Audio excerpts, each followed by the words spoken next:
This week, a battle in the West, money just comes flowing in, and politics in both capitals.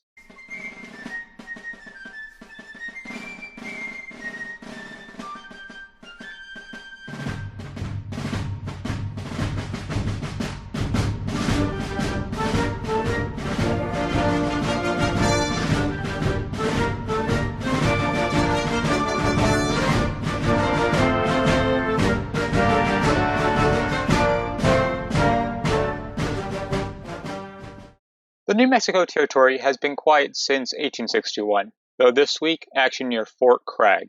Union Force is the Department of New Mexico, 3,000 men under Colonel Edward Canby. The force is a mismatch of regular Union cavalry, regular Union infantry, Colorado and New Mexico volunteers, and New Mexico militia. The Confederates number 2,600 men under Brigadier General Henry Sibley, made up entirely of Texas mounted rifles. The Confederates are trying to take Fort Craig, but so far neither side has been able to do much damage against the other. On the 21st, Sibley sends out 2 regiments to scout the area north of Fort Craig, specifically Valverde Ford, that crosses the Rio Grande. Colonel Canby learns immediately of the Confederate scouting party and sends out a combination of infantry, cavalry, and artillery under a subordinate of his to destroy the scouting party, secure Valverde Ford. The combined force is moving too slowly, so the Union cavalry is ordered to move separately and reach the ford first. Union actually succeeds and arrives before the Confederates. They actually outnumber the Confederates, but the Confederate scouts are able to take up a very strong position in a riverbed and are able to stick to it. The Union force, for some reason, doesn't charge or make any grand advance and only skirmishes, giving time for the Confederates to reinforce. But Canby isn't willing to take any risks and sends out his own reinforcements. And by noon, both forces are at Vaudeville, minus some reserves, keeping the fort and keeping pressure on the fort. The Union is in a very good position. The Confederates are tired, suffering from heat and thirst. General Sibley doesn't think he can handle this. He hands over command to Colonel Green of the 5th Texas Mounted Rifles. At 2 p.m., Confederate lancers charged what is supposed to be inexperienced militia were instead Colorado volunteers. The lancers are beaten back, losing many of their horses and 20 men. This is the first lancer charge of the war. At 4 p.m., the Union has the day won, and Canby orders a flank attack on the weak Confederate left. Green, hoping to slow the Union assault, launches a spoiler attack on the Union right. The Confederates are tired and thirsty, and the river is right there. The river is right there! The Confederates are so thirsty it actually motivates their attack, and they break the Union line. Canby desperately tries to save the day with a cavalry charge of his own, but it's beaten back by the Confederates. Green, is about to order another charge, but Canby sends a request to bury the dead and rescue the wounded. Sibley agrees. Canby returns to the fort, beaten and bloodied. And Sibley realizes that the fort is not an achievable target out of his hands, and instead moves north. The Union was on this day 68 men dead, 160 wounded, and 200 desert. 5 are captured by the Confederacy, and 6 artillery pieces are captured by the Confederacy. The Confederates won the day, losing 36 men and 150 wounded. Canby and Sibley are good friends and know each other quite well, and it's unlikely this will be the last time they face each other. On the 22nd, Jefferson Davis is sworn into a 6-year term as the President of the Confederate States of America, and Alexander H. Stephens is sworn in as his Vice President. I think now is a good time to go over the Cabinet of the Confederacy. First is Judah P. Benjamin, a man with more experience and a very impressive resume than most will have. A senator from Louisiana who was offered a seat on the Supreme Court, but denied it. After succession, he first served as an attorney general for the CSA, covering the excitement of what nuts were subject to tariffs. I know. On September 16, 1861, the CSA Secretary of War resigned to become an officer in the Army, so Benjamin acted as both Attorney General and Secretary of War. In November, he gave up his Attorney General position, and his position in the War Department isn't secure. Not because he's bad at his job, but because he is so good at it. In the eyes of Davis, he might have to take over a different department that Davis believes needs better leadership. Secretary of the Treasury is Christopher Memminger of South Carolina.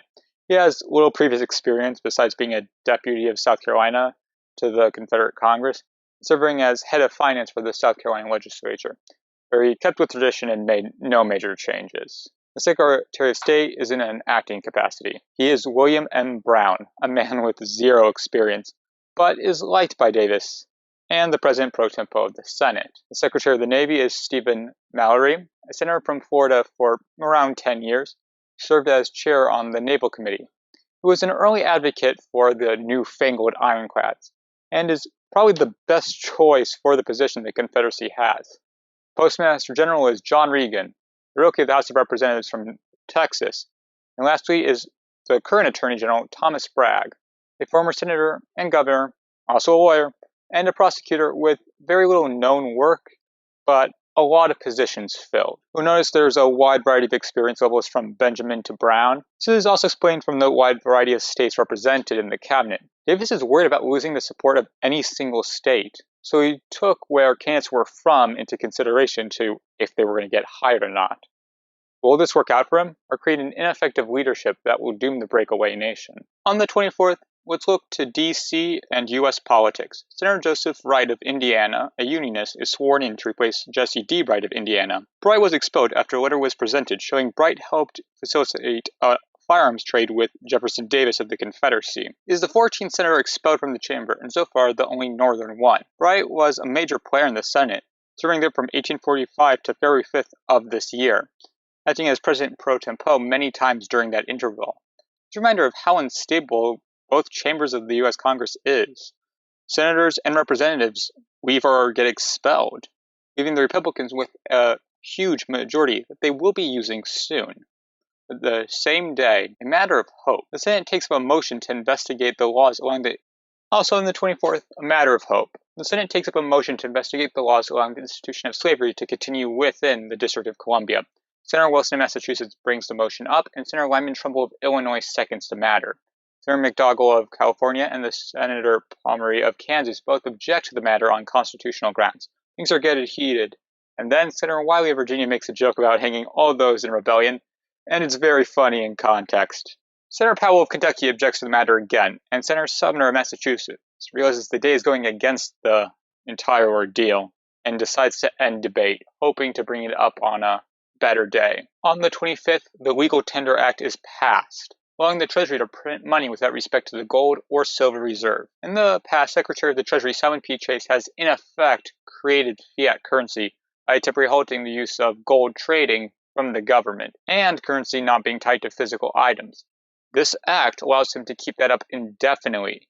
It allows him to also create new currency. These are the United States notes, or legal tender notes. This leads to instant inflation, but it's manageable.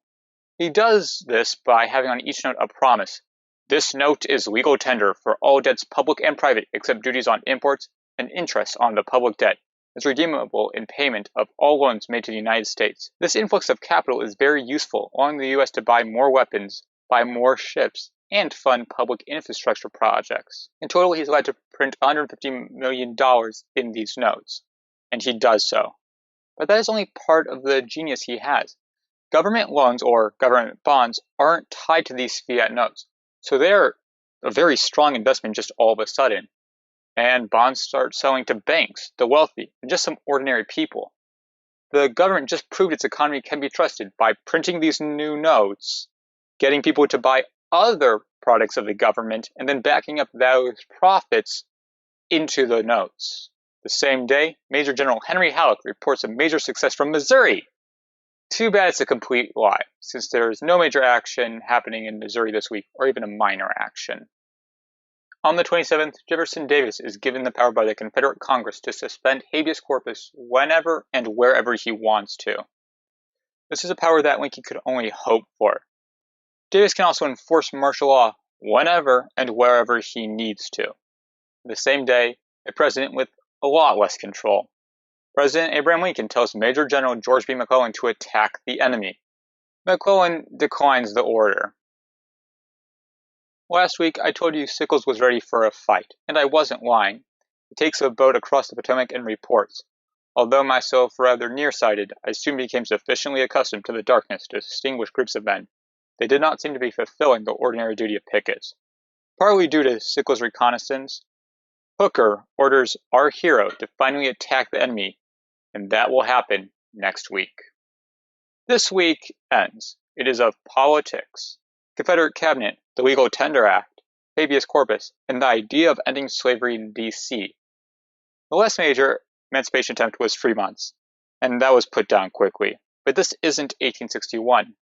The idea of any succeeding states returning is far from the mind of any leader on either side. So I believe Lincoln's words at Jonesboro, resolved that we are uncompromisingly opposed to the extension of slavery, and while we would not make such opposition a ground of interference with the interests of the states where it exists, yet we moderately but firmly insist that it is the duty of the Congress to oppose its extension into the territory now free, by all means compatible with the obligation of the Constitution, and with good faith to our sister states, that these principles, which were recognized by the Ordinance of 1787, which received the sanction of Thomas Jefferson, who is acknowledged by all to be the great oracle and expounder of our faith, are no longer.